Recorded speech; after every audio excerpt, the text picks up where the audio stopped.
Okay, so I'm here at the paddock with Valero and Jazzy. And what we're going to start off with today is, actually a lot of you might already be familiar with this exercise, but it's really a great starting point for anything that you're going to do in the paddock or the stable, to set the tone for who's leading who and who's going to be taking charge here. So this exercise is something that you want to do every time you come to your paddock, especially if you've got feed in your hand or something like that. What we're going to ask the horses to do is to move away from the gate. So I call this vacate the gate. And the idea being, or what they need to do, is to give you 2 horse lengths of space. So if you stood the horse end to end, so let me just, whoop, this is so weird. Okay, head to tail, that's 1 horse length. If we did that again, we need two horse lengths of distance between the gate and the horse before we're actually going to go inside the gate.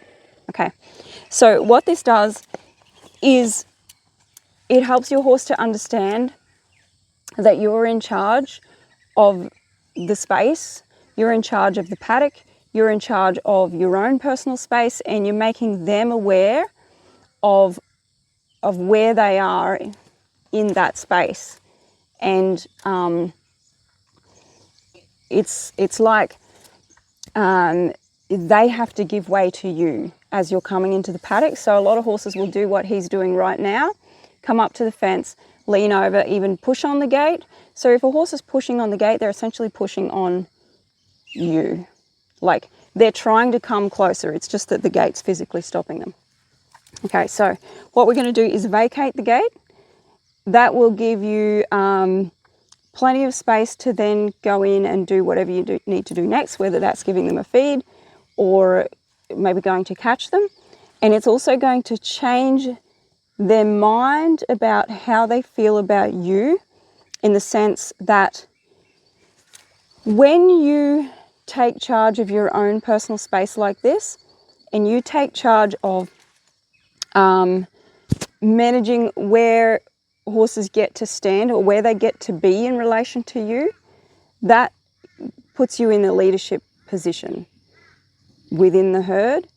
It switches that dynamic up, especially if one of the horses is a little bit dominant or likes to push on you.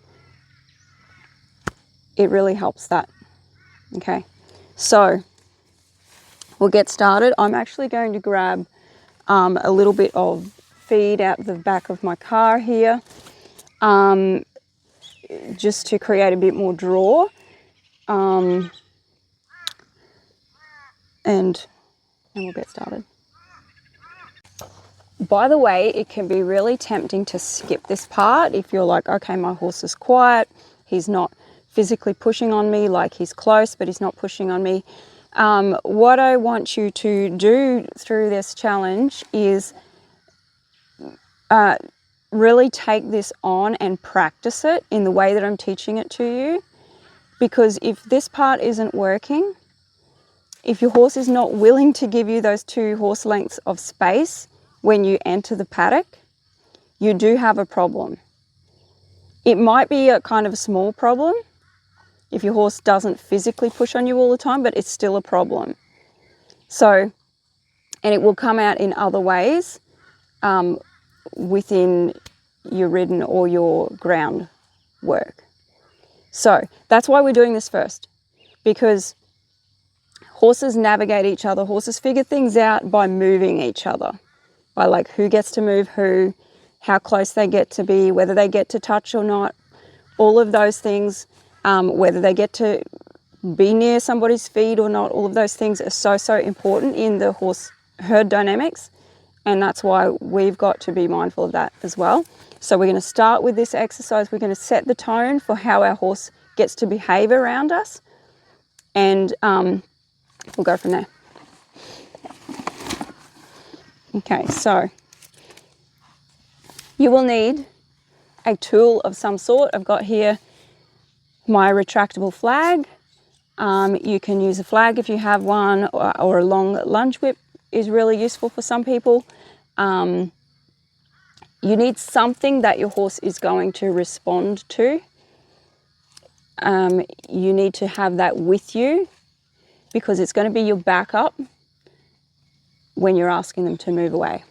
So, and they've already, this is funny, they've seen me getting ready and they've actually, Valero especially, he's actually moved back from where he was before. So obviously they've done this before, but this is great.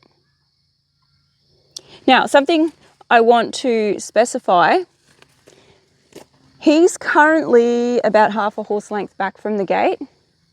So what I'm not going to do is go all the way to the gate and then ask him to go 2 horse lengths back. Why? Because I'm already within 2 horse lengths. So I'm not going to go all the way to the gate so that I'm half a horse length away from him and then ask him to get 2 horse lengths back. I'm actually going to go to a position on the grass here which is 2 horse lengths away from him, and I'm going to ask him to move back from there. Does that make sense? So, I mean, he's at the fence now, not at the gate, but we'll go with it anyway. So I'm going to come to about here. This is 2 horse lengths. I'm going to put my bucket down and I'm going to ask him to give me more space. So my cue, and then I'm going to back it up with the flag and step forward as well and create that space. Now they might be off camera, but they're about 3 to 4 horse lengths away right now. They're just off camera there. They are like 5 horse lengths from the gate. So we'll see what happens here, but now I'm going to go to the gate which I've just vacated, or had them vacate. I can put my bucket down. I can open the gate in or I can open it out. Now as Jazzy comes close, she's just within 2 horse lengths there, I'm going to ask her to move off again. So my personal space right now is essentially 2 horse lengths. Perfect. Okay, she's just on the edge of it there, and I don't know if you could see, but she was going to take another step and then she decided not to.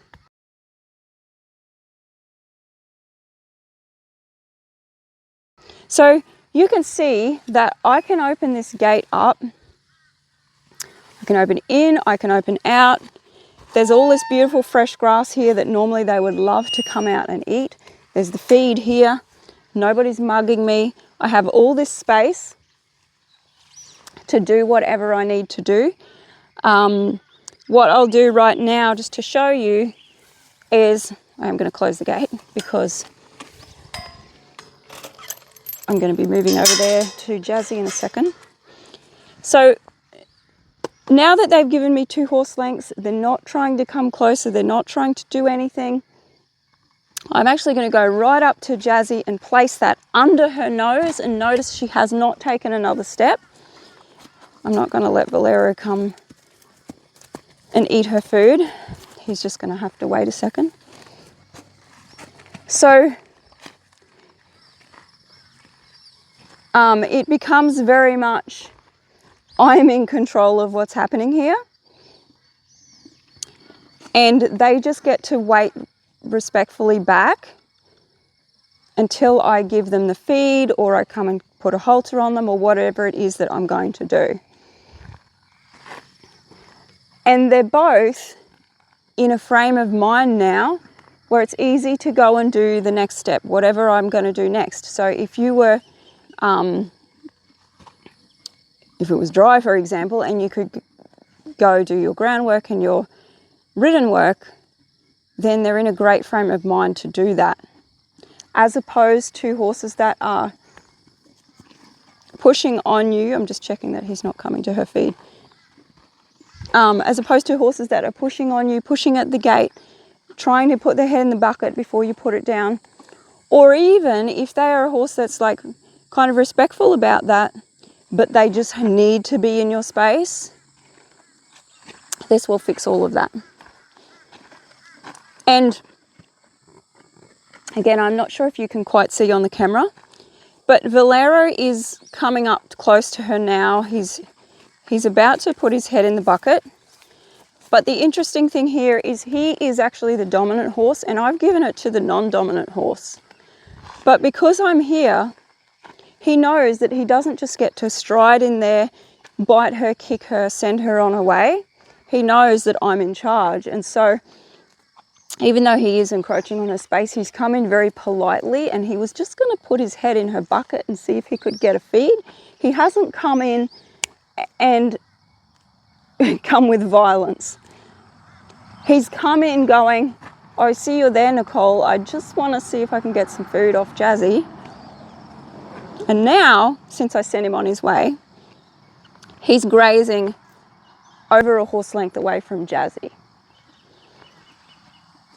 He's still looking at me like, I wish I could have some food too.